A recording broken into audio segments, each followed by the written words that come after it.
Looking for a fast-charging, ultra-responsive stylus for your iPad? Meet the 2X Fast Charge Active Stylus Pen, designed for 2018 to 2025 Apple iPads. Take your creativity and productivity to the next level. Click the link in the video description to shop now on Amazon. Inside the Ocean's 11 style $30 M cash heist that rocked US with Fear's culprit will stay on run as long as DB Cooper. The methodical Ocean's 11 style heist, where burglars stole as much as $30 million in cash from a money storage facility, could take years to crack. A former FBI agent has told the U.S. Sun. Like something out of a Hollywood film script, thieves managed to sneak into the Gardaworld building in San Fernando Valley, Los Angeles, on the evening of Easter Sunday 2024, undetected and without triggering any alarms. The elaborate, well-thought-out plan resulted in one of the largest cash heists in the history of Los Angeles. FBI officials believe the stealthy suspects used a ladder to scale the building's roof, where they gained access to the facility through a hatch before entering the vault area where the money was stored. On the morning of April 1, 2024, aerial footage captured an apparent hole on the south side of the building that had been boarded up, as a pile of debris laid on the grass. Terry Rancorn, a former FBI special agent who spent decades investigating cyber, fraud, and wire fraud cases, told the U.S. Sun the hole in the wall was likely the thieves' exit point. They probably had hand carts on a truck outside, Rancorn speculated. They pulled up, shuttled the money out on that, and made away with it. In Los Angeles, that's reasonably close proximity to the Mexican border. If I were guessing, the smart move would have been to get it across the border, because it's probably going to be easier to get there. You can't just walk into a bank with $25 million in money and deposit it without drawing a significant amount of scrutiny. Rancorn said it could be years before names connected to the March 31, 2024, heist begin to emerge. The people who did it will be discovered, but we just have to wait and be patient with it, he added. We can't put a time or say, if you haven't found him in a year, you haven't found him. Well, that's just not the case. The FBI looked for DB Cooper for decades and never stopped looking until the point where he couldn't reasonably still be alive. The unsolved mystery surrounding infamous hijacker DB Cooper began on November 24, 1971, when a middle-aged man identifying himself as Dan Cooper purchased a one-way $20 ticket from Northwest Orient flight from Portland, Oregon, to Seattle.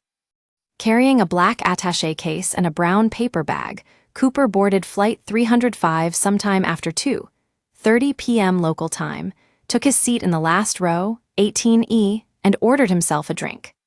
Sometime after takeoff, at around 3 p.m., Cooper handed a note to a flight attendant, identified as 23-year-old Florence Schaffner, sitting in a jump seat behind him, revealing that he had a bomb in his suitcase.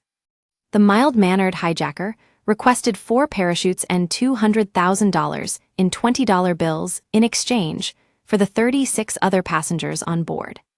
The president of Northwest Orient authorized the payment of the ransom and ordered the 6 crew on board to comply with Cooper's orders. For approximately 2 hours, Flight 305 circled above Seattle to give authorities enough time to scramble together the ransom money and the parachutes, and mobilize other emergency personnel. Upon landing, per Cooper's instructions, one representative from the airline was permitted to board the plane. They dropped off the items and the cash, and the passengers were permitted to disembark.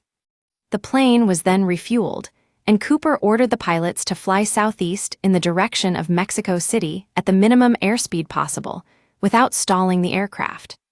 Flight 305 took off for a second time at 7:04 p.m., and shortly after, Cooper ordered all remaining crew to stay in the cockpit as he made his way towards the aft ramp in the tail of the plane.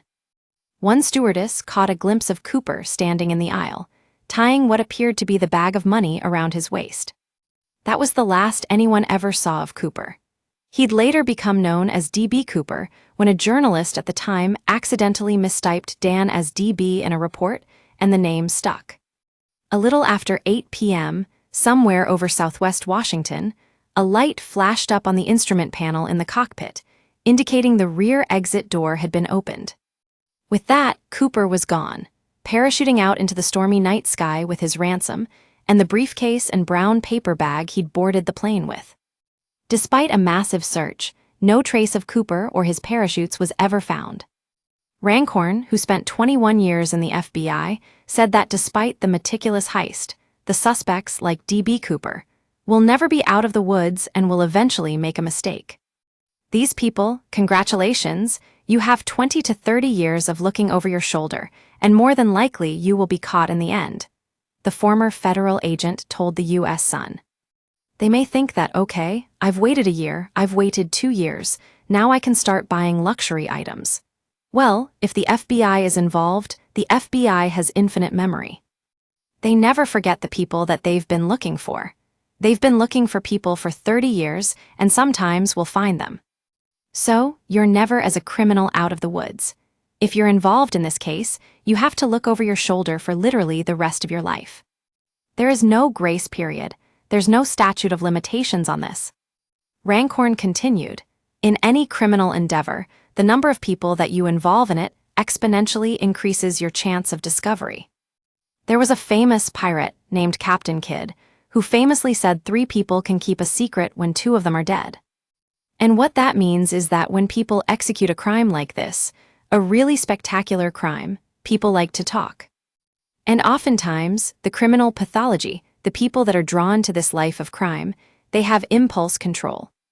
So, they're going to be more likely to either brag out of ego or brag when they've had too many drinks under their belt. There was a famous pirate named Captain Kidd who famously said 3 people can keep a secret when 2 of them are dead. Rancorn reckons the problem the thieves will encounter is how to spend the stolen cash. Their biggest problem comes in on how to actually use the money, he added. And that sounds like a silly statement, but there's a great TV series called Ozark, where that in there a money launderer tells some criminals who came into quite a bit of cash and said, well, what you have is a lifetime supply of groceries because you can't carry a suitcase around of money and just pay with everything in cash. We are in an increasingly more and more digital economy where it's fairly rare to pay cash for things. And some things are fairly or reasonably impossible to pay in cash. You don't buy a house in cash. You don't buy a nice, expensive car with cash. You don't rent cars with cash. You don't buy airline tickets with cash. However, Rancorn suspects the burglars have already integrated the cash into the banking system through money launderers, which he believes they set up before the heist. They will probably sit on this substantially for probably a year. In the meantime, they're probably already have integrated it into the banking system because as a criminal, you don't want to sit on a fungible asset, he said. Liquid assets like cash are dangerous because other criminals will come and kill you and take it, or your colleagues will kill you and take it. So, they probably have it already integrated into the banking system if they have any brains at all. And they're just waiting, abiding their time to try to begin spending. The FBI's Los Angeles field office told the U.S. Sun the investigation is ongoing, adding it would be inappropriate to comment. The Los Angeles Police Department did not immediately respond to a request for comment. A bombshell new clue could be the key to cracking the notorious D.B. Cooper case after children of suspect Richard Floyd McCoy, II, came forward in 2024. They believe they have proof their dad was D.B. Cooper, as the parachute used to escape from the plane is still in their garage. Chant and Richard III Rick McCoy contacted YouTuber Dan Grider, inviting him into their home in 2022. Grider has been investigating the infamous case for years and had previously reached out to the siblings. Speaking to Cowboy State Daily, Grider believes that a modified military parachute in the McCoy's garage could be the real deal. Grider said, that rig is literally 1 in a billion. And the 2 McCoy siblings agree, however they refrained from coming forward with their speculation until their mother died, as they believed she was complicit in her husband's crime. Many believe McCoy is the infamous hijacker after he jumped from a United Airlines flight flying over Utah in 1972, after $500,000. Grider also revealed that the FBI has contacted him after detailing his investigation on YouTube. The amateur investigator claimed FBI agents met with him and Rick in 2023 to take the harness and parachute into evidence, as well as a logbook chant found that aligned with the hijacking case. Following the handover, an FBI agent called Rick a month later to ask for permission to search the family property. According to Rick, FBI agents with the help of local authorities thoroughly searched every nook and cranny. He said, "It's a good sign that they're taking this seriously.